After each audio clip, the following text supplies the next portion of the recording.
Thank you for inviting me to give a slightly different part of the story. So, traditionalism. This I'm really covering the last phase in his life from about 1932 to his death in 1947. And first, I'm going to explain what traditionalism is, because although I'm sure everybody here knows what anarchism is, probably very few people know what traditionalism is, because it's a much less well-known movement. Then I'm going to look at Kumaraswamy and traditionalism, and I'm going to ask two big questions. One of them is, why did he get interested in traditionalism? And the second one is, what happened as a result of this? What did traditionalism mean for him, and what did he mean for traditionalism? So, the first question then is, what is traditionalism? And this can be defined partly, one way of defining it is in terms of the ideas which are fundamental to traditionalism, and they are perennialism and these other ones here. Perennialism is an idea which has been around for a very long time, but takes its modern form in the Renaissance. And it's the idea that there is what is called a perennial philosophy, an original core to all religions. And this idea is, as I say, has been around for some time and is found in various different forms. One has to distinguish between the idea that there is a single truth underlying all religions, that there is a perennial philosophy, or as they call it, a tradition, and the second question of exactly what the content of this tradition is. And there's been a certain amount of disagreement about this amongst perennialists, but for many perennialists, the core, what they identify as the core of perennialism, this perennial philosophy, is in fact very similar to Neoplatonism. Second question is anti-modernism, and this is another reason why the traditionalist movement is called traditionalist, because they place tradition in opposition to modernity. So they define modernity as the opposite or the negation of tradition. This means that for traditionalists, since tradition is good, by definition, modernity is bad. And traditionalists replace the standard narrative of progress with the alternative narrative of decline. And they see the current period as the Kali Yuga, using the Hindu term there for the fourth and final age in a cyclical understanding of time. As well as this anti-modernism, we have two outside sources for the traditionalist movement. One of them is Vedanta, which is understood by traditionalists as being an expression of the perennial philosophy. So when they go off to look for the perennial philosophy, they look in Vedanta. And the other element is Sufism, which for many traditionalists is the personal religious practice, the personal spiritual practice that they adopt. So this is one way of defining traditionalism as the intersection of perennialism, which you find in all sorts of places, anti-modernism, which you find in all sorts of places, reference to Vedanta, which you find in all sorts of places, and Sufi practice, which you find in all sorts of places. But when you put the four of them together, then you have one definition of traditionalism, this traditionalist movement. The traditionalist movement can also be defined, certainly in the period that we are talking about here, in the period of Kumaraswamy, in terms of a network of individuals based around a journal. And this journal, as you see, Études Traditionnelles, Traditional Studies, was published in Paris and was started before the First World War, and in fact continued publication until the early 1960s. But this journal, the contributors to this journal were the network around which the traditionalist movement was based. It later developed a more formal organizational system, but this wasn't until after Kumaraswamy's death, so it was not particularly relevant to him. We can also define traditionalism, the traditionalist movement, in terms of individuals. And here, any standard definition of the traditionalist movement will emphasize, have I got 5 individuals here, of whom Kumaraswamy is one. And as you see, if you look at the bottom here, we've got 3 older men, they're all men, we've got 3 older men and 2 younger men, the youngest of which dies quite close to our own period in 1998. So the first of these and the central thinker behind the traditionalist movement is this French philosopher, René Guénon, also known as Abdul-Wahid Yahya, because he moved from Paris to Cairo and became a Sufi and a Muslim, and here he is in Cairo wearing what were then slightly archaic clothes for somebody of his social position. He is the man who develops the traditionalist philosophy, who combines the perennialism with the anti-modernism, and is also the editor of the journal that we saw of Études Traditionnelles, which is the center of the network. A second crucial person is Ivan Ageli here, also known as Abdul Hadi, who is the person who introduces Guénon to Sufism. Then our third person is Kumaraswamy, who we know all about, so I don't have to say anything about him. But I will mention a couple of other people, one of whom is Julius Avila, who is a younger man in this network who develops traditionalism in a much more explicitly political direction than any of the other major figures we have here. And he's an Italian living in Italy under Mussolini, and his participation in politics leads him to become Mussolini's advisor on racial questions, in which capacity he is sent on an official mission by the Italian government to the German government, where in 1942 he delivers a series of lectures on race at the invitation of the SS. So politically he's some way away from the anarchism that we were hearing about earlier. Finally, we have to mention this guy who is a Swiss, known as Issa Noruddin, who is the guy who ultimately establishes the traditionalist organization that comes along later. So these people all have 2 things in common which are relevant to the question of why Kumaraswamy joins this group of people. One of them is that 4 of them are in some sense academics. 2 of them are failed academics.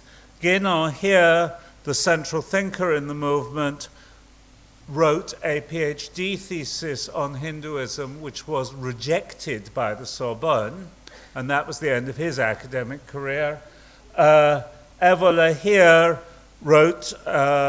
started off writing works of academic philosophy, complete with all the standard scholarly apparatus, but he also failed to make an academic career. So both of them, these two here, are failed academics. He was, in effect, an academic also, if you look in terms of his publications and so forth.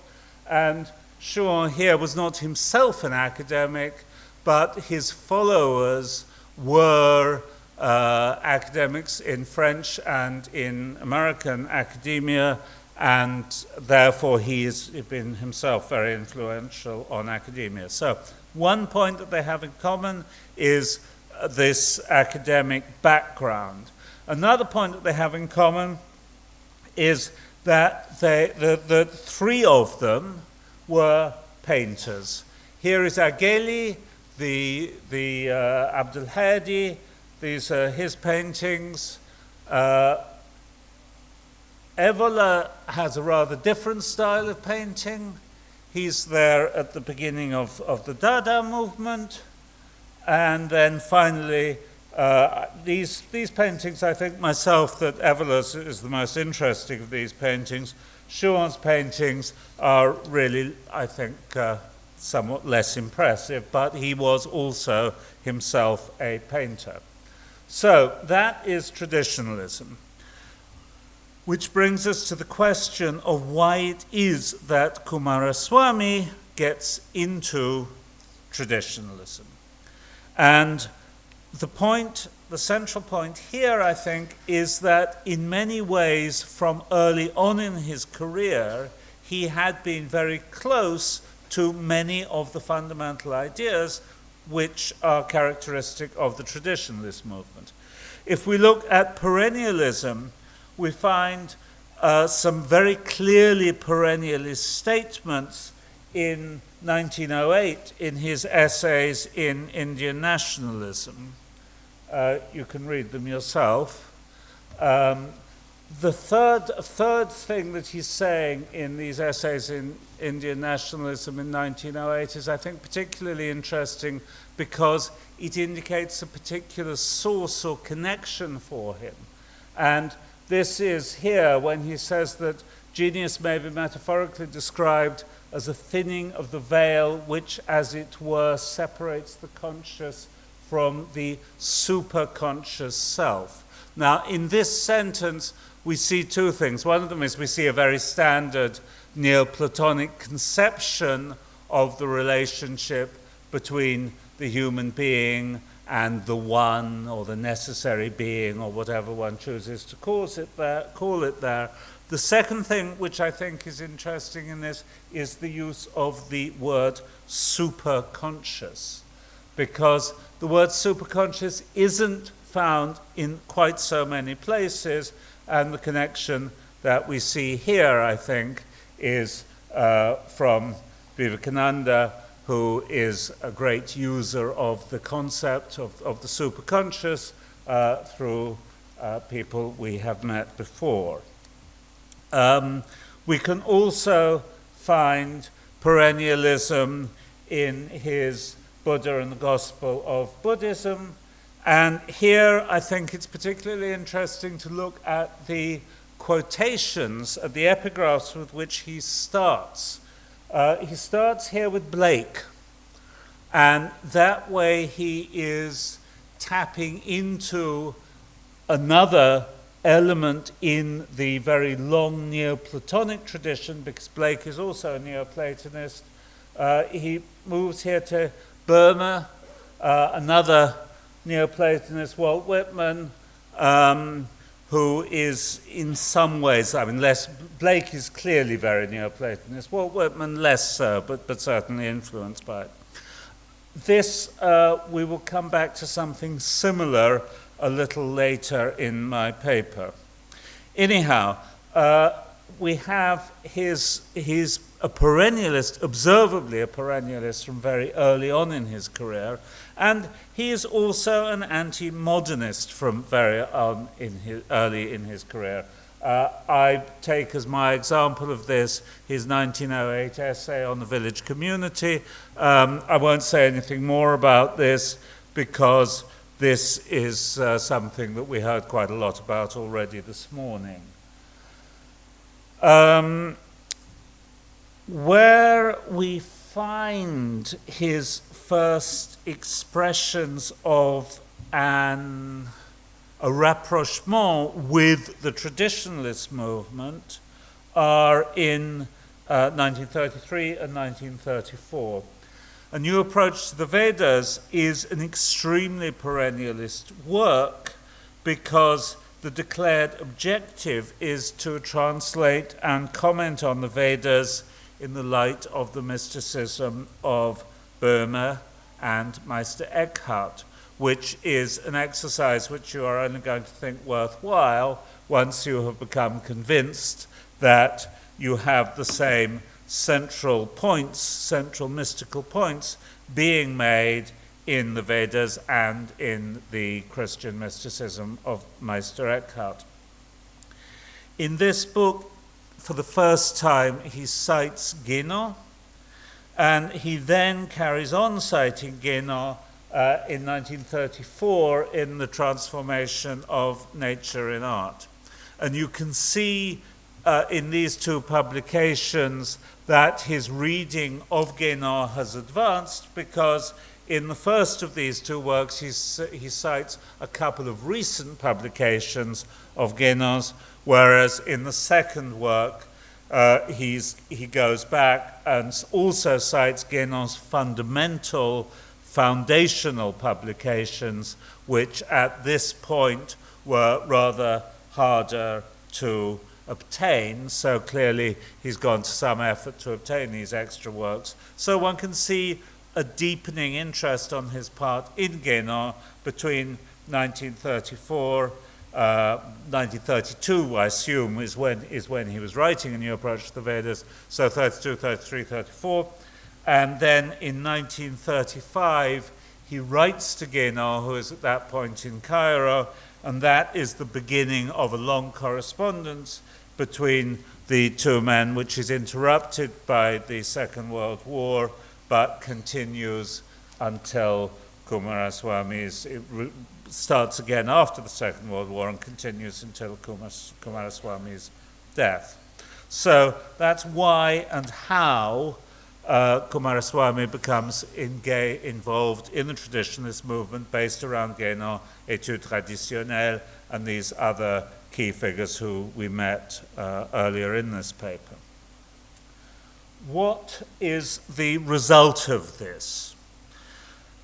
Here, I think we can distinguish between thought and action, and for thought, we can see that in this last period of his life, Kumaraswamy's focus of interests shifts from South Asia, which has been the focus of his interests so far, to the much more general questions of the human religious history. So he's clearly been interested in Meister Eckhart, for example, throughout his life, but he's been writing primarily on South Asia until this period. But in this final period of his life, he's no longer writing particularly about South Asia, and he is writing about Meister Eckhart, he is writing about the Neoplatonic tradition, and so forth.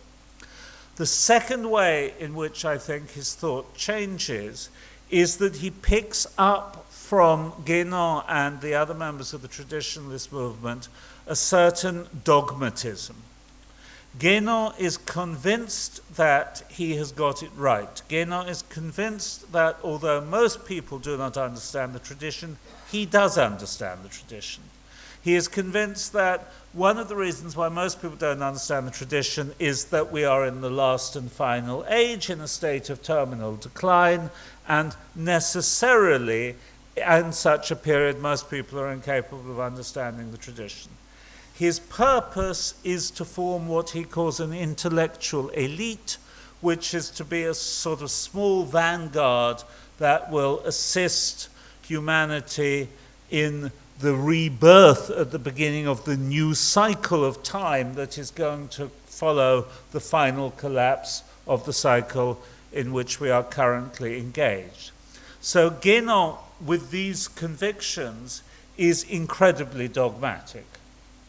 And Kumaraswamy picks up something of this dogmatism and of this conviction that Guénon and he and the other people in the network have discovered the ultimate definitive truth, and anybody who doesn't appreciate this, well, that's what one would expect in the Kali Yuga. As far as his actions are concerned, one thing he does not do is become a Sufi. Neither did Avila. Avila did not become a Sufi. He got involved in the practice of various sorts of ritual magic. Kumaraswamy stands out as somebody who doesn't, in the traditionalist movement, who doesn't adopt a personal practice of that sort. Now, whether this is because he didn't adopt any personal practice or whether we simply don't know what it is, I'm not sure. Other actions, however, are to be seen in his writings. He became a regular contributor to Études Traditionnelles, which we'll discuss a little bit more later, and also he started writing in an American traditionalist publication called the American Review. The American Review was self-described, self-identified as traditionalist, but was using traditionalist in rather a different sense from the French traditionalists, because they understood traditionalism, the American Review understood traditionalism partly in terms of what they called neo-scholasticism, which is close in many ways to a Neoplatonist revival, but they also understood it in political terms, and they set out to publish the New Humanists, the Distributists, these are people like Chesterton and Hilaire Belloc, and also the Southern Agrarians. In the circumstances of the 1930s, it was inevitable that they were accused of sympathy with fascism, and finally the journal did collapse in 1937 amongst a general perception in the United States that it was actually a fundamentally fascist publication. So that's the journal in which Kumaraswamy wrote on what is the use of art anyway, and made certain arguments that we're already familiar with, that we've heard about this morning, and also actually in the anarchist phase, but reorientated to fit with the general political views of the American Review.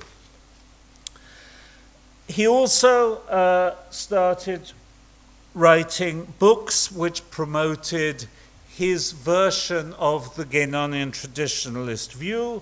One of the earliest of these is Spiritual Authority and Temporal Power in the Indian Theory of Government, where he is actually engaging in a dispute that had broken out between Guénon and Avila about whether or not it was legitimate to mix spiritual and temporal power.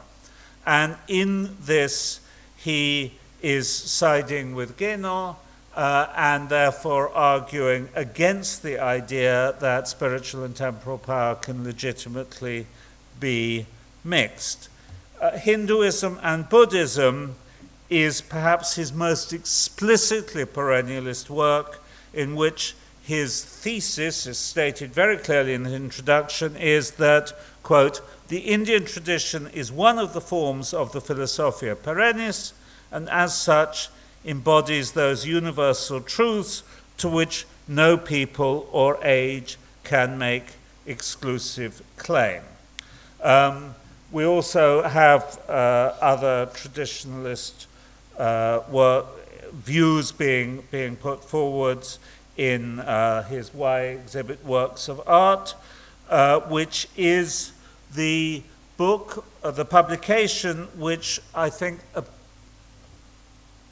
gets the most hostile reviews of any publications of Kumaraswamy's that I have myself have seen.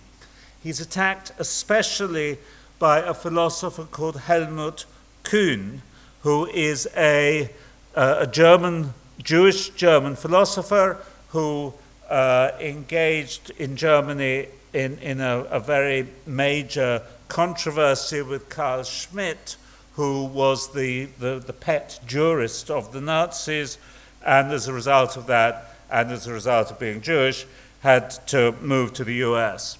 And he makes a very fundamental criticism of the whole traditionalist position, pointing out the problem that, for one who's broken with his time,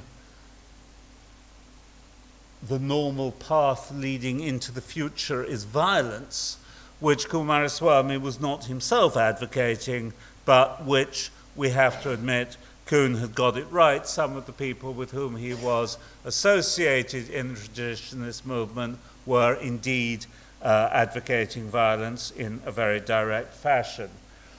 He also raises the point that a number of other reviewers, in rather less hostile reviews, also raised, that in this final period he's moving so far outside the areas of his own scholarly expertise that he is becoming rather less reliable. Finally, his last traditionalist work is also his last book, and this is Time and Eternity, where he is dealing with these questions of time and eternity from a Hindu and a Buddhist and a classical Greek and an Islamic and a Christian perspective. And this one ends with a list of, this one starts with a series of epigraphs which I think are quite interesting if one puts them side by side with those used in 1916 in Buddha and the Gospel of Buddhism, because one can see, although there's been a certain amount of development, essentially much the same authors are being used to express much the same sentiments. This once again got some very hostile reviews from people who were questioning whether the conclusion came before the evidence or the evidence before the conclusion. The question of the impact of Kumaraswamy on traditionalism, well, one can look at his writings in Études traditionnelles, which are, I think, not a major contribution to traditionalist theory. They tend to deal with details rather than with great principles. Possibly his greatest impact was that he teamed up with another relatively minor traditionalist, Marco Pallis, who wrote about Tibet, and here we have some nice pictures of his expeditions to Tibet, in convincing Guénon to revise his view of Buddhism and introduce Buddhism into the traditionalist canon. One of the more interesting and more difficult questions is quite what his impact has been on traditionalist engagement with the arts, because clearly there is some very major traditionalist engagement with the arts, and it starts off in 1976 with an enormous festival in London called the World of Islam Festival, which is the major, one of the major events of the year, which is organized by traditionalists, and a couple of places where one will find traditionalist influences today are in an institution in London called the Prince's School of Traditional Arts, and also at this rather amazing museum in Dhaka. There's clearly some traditionalist inspirations there. The question is, to what extent does this derive from Kumaraswamy, and to what extent does it all derive from other people in the traditionalist movement who are connected with the arts? With Ageli himself, who was the earliest one who we saw there, the painter who also wrote on what is pure art, for example, so he's part of the traditionalist artistic canon, and from Schuon, the guy whose paintings many people find less impressive, but who formed the central organization of the traditionalist movement. Even more important is this guy, Titus Burkhardt, who is another traditionalist who developed various theories of art, and who I think is probably the single most influential of the traditionalist writers on art. So those earlier institutions that I gave us some examples of, I think that in fact the influences that one can see in the way that they understand art come more from Burkhardt than they do from Kumaraswamy. So, what can we conclude from this? That Kumaraswamy was always close to this traditionalist movement from the very beginning of his career, which is why towards the end of his career, when he encountered Guénon and Études Traditionnelles and the rest of this network, he moved into this world comfortably and very easily. We can conclude that it certainly had a major impact on the last 15 years of his career in terms of what he was writing, where he was writing, and the topics he was writing about. It would be nice to conclude quite what Kumaraswamy's impact was on the traditionalist movement, and therefore on various things that are going on today, both in religious and political sphere as well as in the artistic sphere. This one I'm less certain about, but as I say, I think that Titus Burkhardt is actually possibly more important for the current traditionalist view of art than Kumaraswamy was. So, that is my conclusion on the end of Kumaraswamy's career.